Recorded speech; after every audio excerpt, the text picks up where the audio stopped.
Welcome to your English class. Today we are going to discuss about Nelson Mandela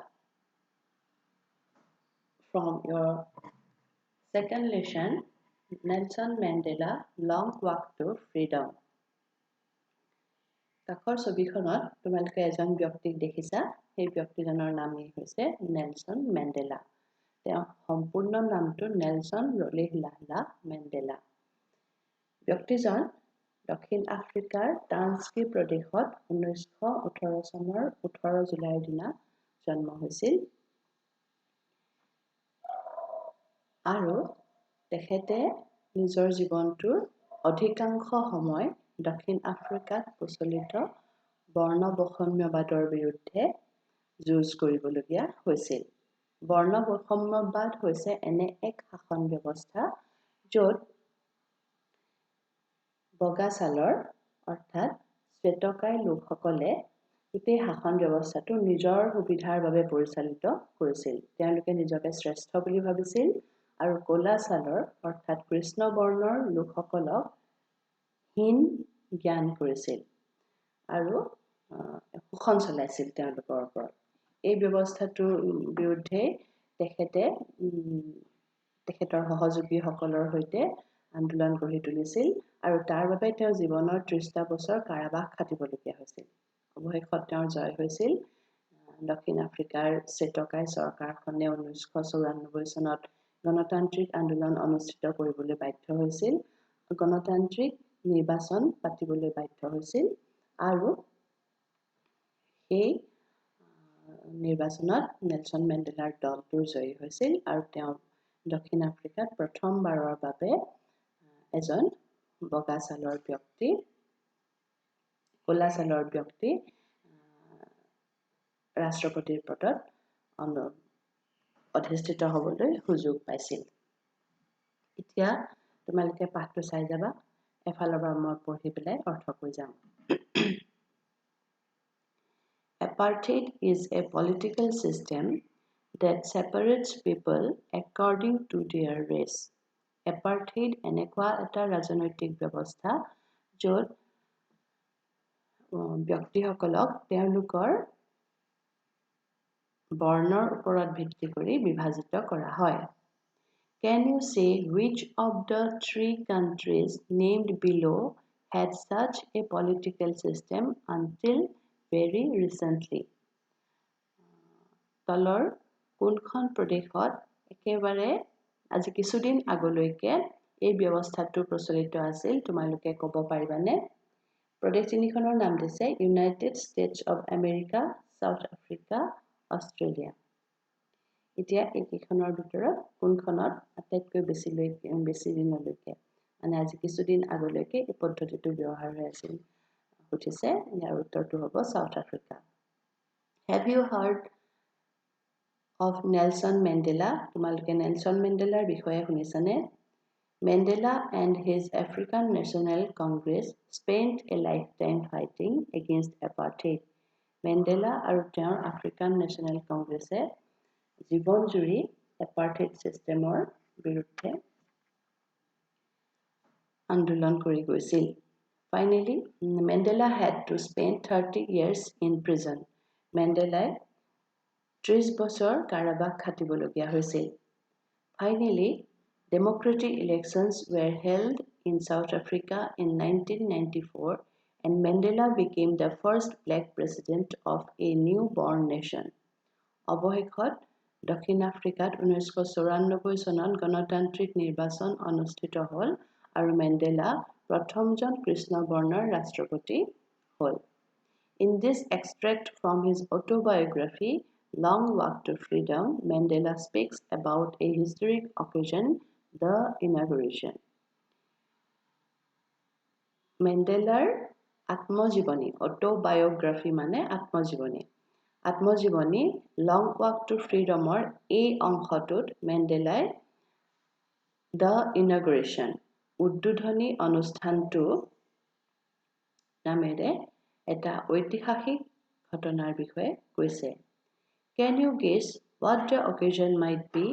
Occasionটো কি হ'ব পাৰে তুমি ধাৰণা কৰিব পাৰানে Check your guess with the news from a news item from the BBC of 10th May 1994. তোমাৰ ধাৰণাটো কেনেকুৱা শুদ্ধ হৈছে নাই বিবিচিৰ এই নিউজটো 1994 চনৰ 10 মে বিবিচিৰ এই নিউজটোৰ পৰা তুমি চোৱা Mandela becomes South Africa's first black president. Mandela South Africar প্ৰথমজন কৃষ্ণবৰ্ণৰ ৰাষ্ট্ৰপতি হ'ল Nelson Mandela has become South Africa's first black president after more than 3 centuries of white rule. দক্ষিণ আফ্ৰিকাত 3 শতিকাৰো 300 নহয় দেই 3 শতিকাৰো পাছত 3 শতিকাৰো ওপৰত চেটকাই লোকসকলৰ শাসনৰ পাছত দক্ষিণ আফ্ৰিকাত প্ৰথমজন কৃষ্ণবৰ্ণৰ ৰাষ্ট্ৰপতি হিচাপে মেণ্ডেলা অধিষ্ঠিত হ'ল Mr. Mandela's African National Congress ANC party won 252 of the 400 seats in the first democratic elections of South Africa's history. দক্ষিণ আফ্ৰিকাৰ ইতিহাসত নেলছন মেণ্ডেলাৰ আফ্ৰিকান নেশ্যনেল কংগ্ৰেছ নামৰ দলটোৱে প্ৰথমটো গণতান্ত্ৰিক নিৰ্বাচনত 400 আসনৰ ভিতৰত 252খন আসন লাভ কৰিবলৈ সক্ষম হৈছিল। The inauguration ceremony took place in the Union Buildings Amphitheatre in Pretoria today, attended by politicians and dignitaries from more than 140 countries around the world. উদ্বোধনী অনুষ্ঠানটো আজি প্ৰিটৰিয়াৰ ইউনিয়ন বিল্ডিং এম্ফিথিয়েটাৰত অনুষ্ঠিত হৈছিল আৰু ইয়াত পৃথিৱীৰ 140খনৰো ওপৰৰ দেশৰ ৰাজনীতিবিদ আৰু বিশিষ্ট ব্যক্তিসকলে অংশগ্ৰহণ কৰিছিল। Never, never again will this beautiful land experience the oppression of one by another, said Nelson Mandela in his address. Nelson Mandela তেওঁৰ ভাষণত কৈছিল এই সুন্দৰ ভূখণ্ডই আৰু কোনেও কেতিয়াও শোষণৰ বলি হ'ব নালাগে। Jubilant scenes on the streets of Pretoria followed the ceremony with blacks, whites and coloreds celebrating together.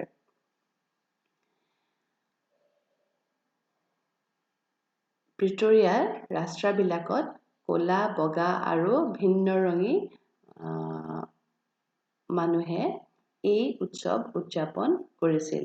More than 1 lakh South African men, women and children of all races sang and danced with joy. 1 লাখৰো ওপৰত দক্ষিণ আফ্ৰিকাৰ পুৰুষ মহিলা আৰু শিশুৰে বিভিন্ন জাতিৰ পুৰুষ মহিলা আৰু শিশুৱে গাইছিল নাচিছিল আনন্দেৰে গাইছিল আৰু নাচিছিল এই অংশটো BBC নিউজত এনেদৰে দিছিল সেইখিনিকে তোমালোকক ইয়াত দেখালে এতিয়া আমি পাছৰ অংশত নেলছন মেণ্ডেলাই তেওঁৰ আত্মজীৱনীখনত সেই দিনটো যিদিনা ইনগ্ৰেশ্যন চেৰিমনিটো উদ্বোধনী অনুষ্ঠানটো অনুষ্ঠিত হৈছিল সেই অনুষ্ঠানটোৰ কেনেদৰে বৰ্ণনা দিছিল তাৰ প্ৰথম অংশ আমি আজি পঢ়িম10th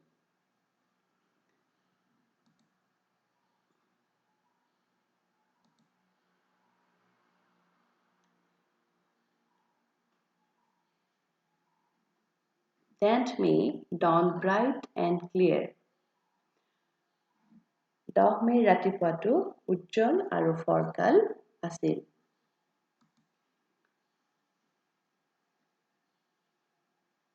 For the past few days, I had been pleasantly besieged by dignitaries and world leaders who were coming to pay their respects before the inauguration. আজি কেইদিনমানৰ পৰা মোক সন্তোষজনকভাৱে বিশিষ্ট ব্যক্তি আৰু বিশ্বৰ নেতাসকলে পৰিবেষ্টিত কৰি ৰাখিছিল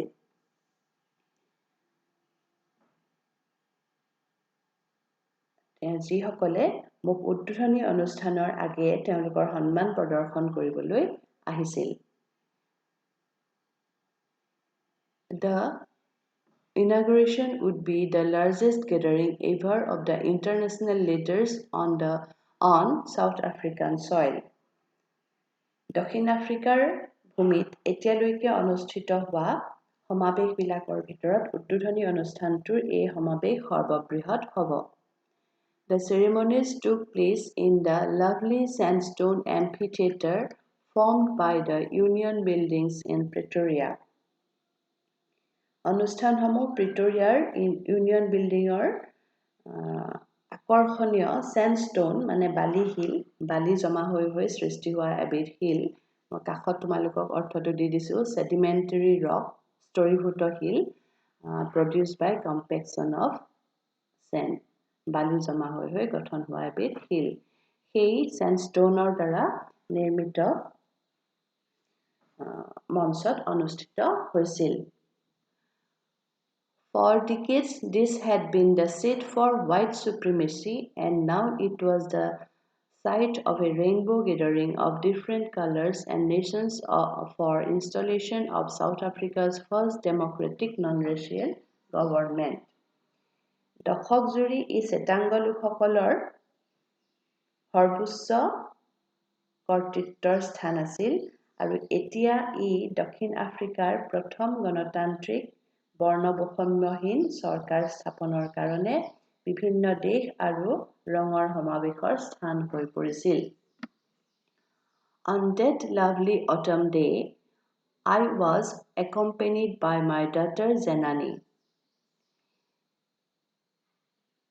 শৰৎকালৰ এই মনোমোহা দিনটোত মই মোৰ কন্যা জেনানীৰ সৈতে সমবেত হৈছিলোঁ। On the podium, Mr. De Klerk was first sworn in as second deputy president. মঞ্চত প্ৰথমে শ্ৰী ডি ক্লাৰ্কক দ্বিতীয় উপ-ৰাষ্ট্ৰপতি হিচাপে শপত গ্ৰহণ কৰোৱা হৈছিল। এইখিনিতে তোমালোকে কাষৰ শব্দবিলাকৰ অৰ্থখিনি চাবা এম্ফি থিয়েটাৰ ইউনিয়ন বিল্ডিঙৰ যিটো মঞ্চত হৈছিল সেইটোক এম্ফি থিয়েটাৰ বুলি কৈছে এম্ফি থিয়েটাৰ মানে কি এ বিল্ডিং উইদাউট এ ৰুফ ওপৰত ছাল নথকা মানে ওপৰ অংশটো মুকলি হৈ থকা এটা ঘৰ কেনেকুৱা হয় তাত with many rows of seats rising in steps আৰু কি হয় শাৰী শাৰীকৈ চিটবিলাক কেনেকৈ চিৰিৰ দৰে ষ্টেপবিলাকৰ দৰে শাৰী শাৰীকৈ ওপৰলৈ উঠি যায় typical of ancient Greece and Rome সেইটো সাধাৰণতে কি হয় দেখা যায় প্ৰাচীন গ্ৰীচ আৰু ৰোমত দেখা যায় তাৰ বাহিৰে কাষত অৰ্থ আছে চেণ্ডষ্টোন কলোৱে ডিকেড মানে হৈছে দশক 10 বছৰ বা 10টাক একেলগে মিলি পেলাই এটা ডিকেড বুলি কয় supremacy quality of being supreme শ্ৰেষ্ঠ হোৱাৰ যিটো গুণ সেইটোকে কোৱা হয় supremacy installation to prepare something for use to admit formally into an office to settle in অসমীয়াত কৈছে প্ৰতিষ্ঠা কৰা কিবা এটা নতুন বস্তু এটা তাত খাপ খুৱাই দিয়া যিটো প্ৰক্ৰিয়া সেইটোকে কোৱা হৈছে ইনষ্টলেশ্যন পডিয়াম মানে platform on which we stand মঞ্চটোকে ইয়াত পডিয়াম বুলি কৈছে তাৰপিছত চোৰ ইন শব্দটো পাবা সেইটো পাষ্ট টেন্সত আছে মাছল শব্দটো swear in প্ৰেজেন্ট টেন্সৰ ফৰ্মটো হৈছে swear in তাৰ মানে শপত গ্ৰহণ to administer an oath to এইখিনি চাবা ইয়াৰ পিছত Then Thabo Mbeki was sworn in as first deputy president. ইয়াৰ পাছতে Thabo Mbeki প্ৰথম উপ-ৰাষ্ট্ৰপতি হিচাপে শপত গ্ৰহণ কৰোৱা হৈছিল. When it was my turn, I pledged to obey and uphold the Constitution and to devote myself to the well-being of the Republic and its people. যেতিয়া মোৰ পাল পৰিছিল মই সংবিধান অনুসৰণ কৰাৰ লগতে নিজকে গণতন্ত্ৰ আৰু ইয়াৰ লোকসকলৰ কল্যাণাৰ্থে সমৰ্পিত কৰাৰ শপত গ্ৰহণ কৰিছিলোঁ প্লেজ শব্দটো আছে কাষত প্লেজ শব্দটোৰ অৰ্থ দি থৈছোঁ চাবা to make a deep promise গভীৰভাৱে শপত গ্ৰহণ কৰা সেইটো দিছে তাৰপিছত কৈছোঁ To the assembled guests and the watching world, I said, একত্ৰ হোৱা অতিথিসকল আৰু দৃষ্টি নিবদ্ধ কৰি ৰখা বিশ্বৰ প্ৰতি মই কৈছিলোঁ। Today, all of us do, by our presence here, confer glory and hope to newborn liberty. Confer মানে দিয়া, give. কাষত অৰ্থ আছে, এই কাষৰ অৰ্থবোৰ বৰ গুৰুত্বপূৰ্ণ দেই, তোমালোকে চাই থাকিবা পৰীক্ষাত আহে। কি বুলি কৈছিল তেখেতে? আমি আজি সকলোৱে ইয়াত আমাৰ উপস্থিতিৰ দ্বাৰা নতুনকৈ স্বাধীনতাৰ বাবে গৌৰৱ অনুভৱ কৰাৰ লগতে আশা পুহি ৰাখিছোঁ যে out of the experience of an extraordinary human disaster that lasted too long must be born a society of which all humanity will be proud. Extraordinary human disaster. এই প্ৰশ্নটোৰ অৰ্থও আহি থাকে কি বুজাবলৈ গৈছে। Extraordinary ইয়াত কাষত অৰ্থটো দিয়া আছে exceptional, অসাধাৰণ, যেটো সাধাৰণ নহয়। Human disaster মানে হৈছে one who digest, যি হজম কৰে। ইয়াত এতিয়া সেই হজম কৰা প্ৰক্ৰিয়াটোৰ কথা স্বাভাৱিক প্ৰক্ৰিয়াটোৰ কথা কোৱা নাই, যে মানুহে মানুহক শোষণ কৰি পেলোৱাৰ যিটো প্ৰক্ৰিয়া, অতি অসাধাৰণভাৱে অস্বাভাৱিকভাৱে মানুহে মানুহক যিটো শোষণ কৰিছিল সেই কথাটোৰ কোৱা হৈছে। মানে চেটকাই লোকসকলে বগা ছালৰ লোকসকলক যেনেকুৱা ধৰণৰ নিষ্ঠুৰভাৱে শোষণ চলাইছিল সেইটোকে ইয়াত এক্সট্ৰা অৰ্ডিনাৰী হিউমেন ডিজাষ্টাৰ বুলি বুজাইছে। এতিয়া চাবা আকৌ পঢ়ি দিছো বাক্যটো। Out of the experience of an extraordinary human disaster that lasted too long must be born a society of which all human will be proud.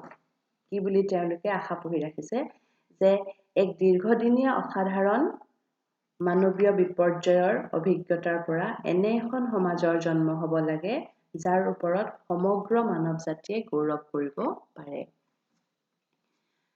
We who were outlaws not so long ago have today been given the rare privilege to be host to the nations of the world on our own soil. Outlaw মানে ইয়াত দি দিছে কাষত চাবা we who were outlaws এইটো কি বুলি দিছে because of this policy of apartheid many countries had earlier broken off diplomatic relations with South Africa. South Africa যে apartheid নামৰ এই অন্যায়ৰ পূৰ্ণ ব্যৱস্থাটো প্ৰচলিত আছিল সেইবাবে পৃথিৱীৰ বাকী দেশবিলাকে সাউথ আফ্ৰিকাৰ লগত সুসম্পৰ্ক ৰখা নাছিল তেওঁলোকক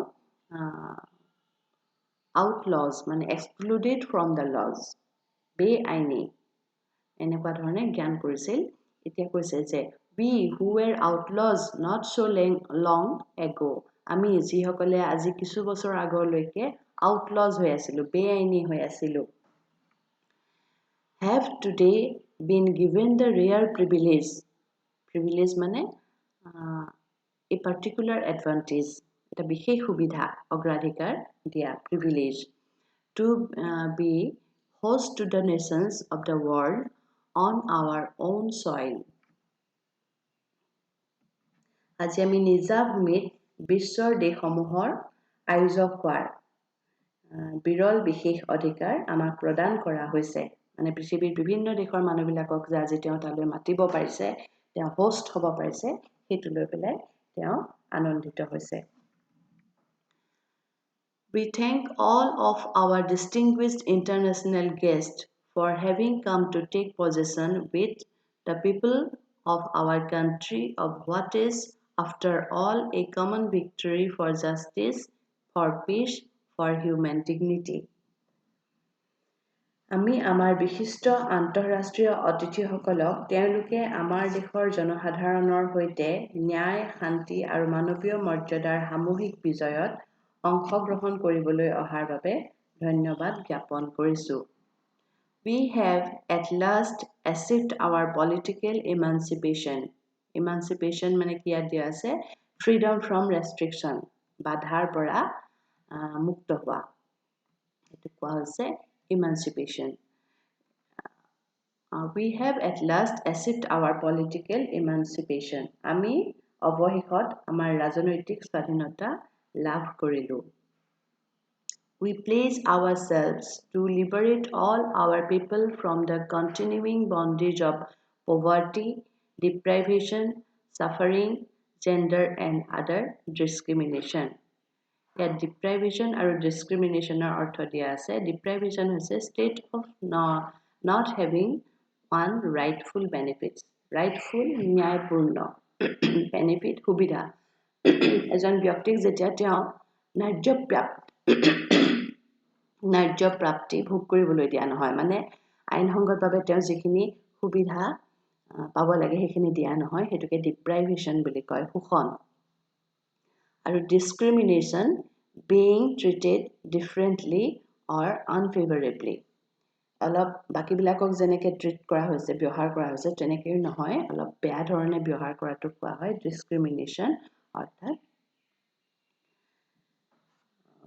শোষণ কৰা হৈছে বুলি কোৱা হয়. পাবলগীয়া সুবিধাখিনি তেওঁক দিয়া হোৱা নাই. বৈষম্যৰ সৃষ্টি হৈছে. discrimination বৈষম্য. deprivation শোষণ. এতিয়া আকৌ চাবা বাক্যটো.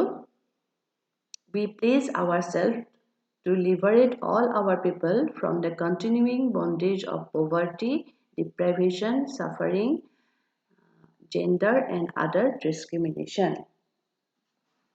আমি আমাৰ সকলো জনসাধাৰণক ধাৰাবাহিকভাৱে চলি অহা দৰিদ্ৰতা, বঞ্চনা, পীড়া, লিংগ তথা অন্য বৈষম্যৰ পৰা মুক্ত কৰিবলৈ প্ৰতিজ্ঞাবদ্ধ হৈছোঁ.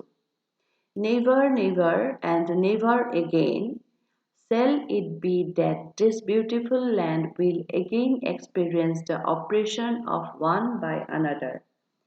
কেতিয়াও, পুনৰ কেতিয়াও আৰু এই ধুনীয়া ভূখণ্ডত এজন ব্যক্তিয়ে অন্যৰ দ্বাৰা শোষিত হ'ব লগা নহ'ব. The sun shall never set on so glorious a human achievement. মানৱতাৰ এই মহান সফলতাৰ সূৰ্য কেতিয়াও অস্ত নাযাব.